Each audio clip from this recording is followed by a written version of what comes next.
Hello friend मोर channel Barnali kitchen and vlog चैनलटলৈ আপোনালোক সকলোকে স্বাগতম জনাইছো। আজি মই আনদিনা দৰে আপোনালোকৰ মাজলৈ এটা ৰেচিপি লৈ আহিছো। দেখি চাগে গমে পাইছে কিহৰ ৰেচিপি হয়। আজি মই আমলখিৰ আচাৰ কেনেকৈ কম সময়তে সহজে বনালো তাকে দেখুৱাম আৰু এই আচাৰবিধ কোনো ধৰণৰ ভিনেগাৰ বা নেমুৰ ৰস নিদিয়াকৈ কেনেকৈ 2-3 বছৰলৈ ৰাখিব পাৰি তাকো আপোনালোকৰ মাজত দেখুৱাম। আহকচোন তেনেহলে ভিডিওটো আৰম্ভ কৰো। ইয়াতে মই ডাঙৰ সাইজৰ 1 কেজি আমলখি লৈ লৈছো। আমলখিখিনি ধুনিয়াকৈ ধুই লৈছো আৰু এতিয়া মই এটা কুকাৰত পানী দিলো, দি পেলে তাতে আমলখিখিনি দিলো, দি ধুনিয়াকৈ গেছত সিজিবৰ বাবে দিম। এতিয়া এইখিনি সিজাই আছো মই, অলপমান ৰঙচুৱা হৈছে আৰু যেতিয়া আমলখিখিনি অলপ ফাটি যোৱা নিচিনা হ'ব তেতিয়া মই উলিয়াই পেলাই থৈ দিলো ঠাণ্ডা হ'বৰ বাবে। এইখিনি আমলখি এতিয়া ঠাণ্ডা হৈ গ'ল। এইখিনি মই এতিয়া এনেকৈ গুছাই লম গুটিৰ পৰা। এনেকৈ মই গুটেইখিনি আমলখি গুছাই ললো আৰু এইখিনি আমলখি এতিয়া মই ৰ'দত দি থৈ দিম যেতিয়ালৈকে আমলখিখিনিৰ পৰা পানী ভাৱটো নোহোৱা হৈ যায় তেতিয়ালৈকে। আমলখিখিনি ধুনিয়াকৈ শুকাই গ'ল। মই ইয়াতে এদিন ৰ'দত দিছিলো, ৰ'দটো অকমান ঢিলা আছিল বাবে। ইয়াতে সোৱাদ অনুসৰি মই নিমখ দি দিলো আৰু ইয়াতে মই হালধিও দি দিছো আৰু ইয়াতে মই কাল জিৰা দি দিছো আৰু আজুৱাইনো দি দিছো। আপোনালোকে আমলখি জোখমতে দিব পাৰে বস্তুখিনি আৰু এইখিনি মই ধুনিয়াকৈ মিক্স কৰি দিম। এইখিনি এনেকৈ মিক্স কৰি দিছো। ধুনিয়াকৈ এইখিনি মিক্স হৈ গ'ল আৰু এইখিনি মই এতিয়া 1 ঘণ্টাৰ পৰা 1.5 ঘণ্টামান সময় ৰ'দত দি থৈ দিম যাতে নিমখ মছলাখিনি গোটেই আমলখিৰ লগত লাগি যায় আৰু সেইকণ সময়তে মই মছলাখিনি বনাই লওঁ।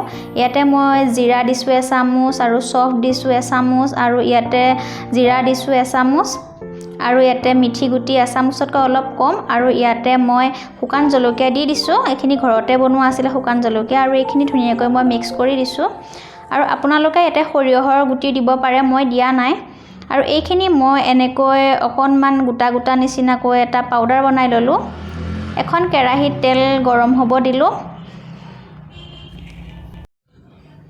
তেলখিনি এতিয়া গৰম হোৱাত ইয়াতে মই আমলখিখিনি দি দিছো। গেছটো মই একেবাৰে কমত দি থৈছো আৰু এইখিনি গোটেই মই তেলত দি দিলো আৰু এইখিনি মই ধুনিয়াকৈ কম জুইত 5 মিনিট মানৰ কাৰণে লৰাই ভাজি থাকিম।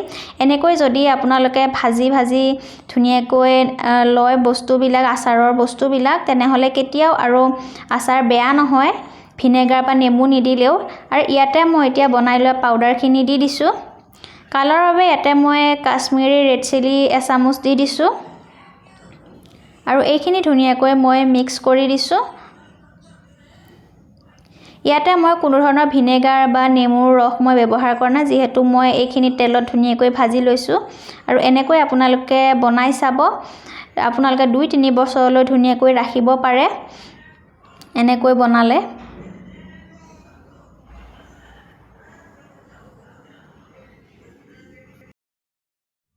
আৰু এইখিনি খুব ধুনিয়াকৈ মই মিক্স কৰি আছো যাতে মছলাখিনি আমলখিৰ লগত মিলি যায় আৰু ইয়াৰ পৰা এটা খুব ধুনিয়া কালাৰ আহি গৈছে আচাৰখিনিৰ পৰা।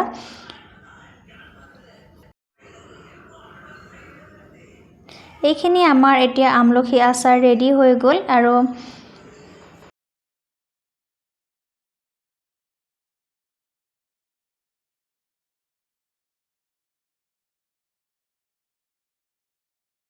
আৰু আমলখি আচাৰখিনি মই ঠাণ্ডা হ'বৰ বাবে থৈ দিলো আৰু যেতিয়া ঠাণ্ডা হ'ল তেতিয়া মই এটা আইনাৰ বৈয়ামত এনেকৈ ভৰাই ৰাখি থলো আৰু আমলখি আচাৰখিনি ভৰাই হোৱাৰ পাছত ইয়াতে মই কেঁচা তেল দিলো আৰু কেঁচা তেল দিলে আমলখি আচাৰখিনি 2-3 বছৰলৈকে বেয়া হৈ নাযায় আৰু খাবলৈ খুব ধুনীয়া হয় আৰু ৰ'দত দি থব লাগে। ৰ'দত দি থোৱাৰ পিছত খাবলৈ খুব ধুনীয়া লাগে।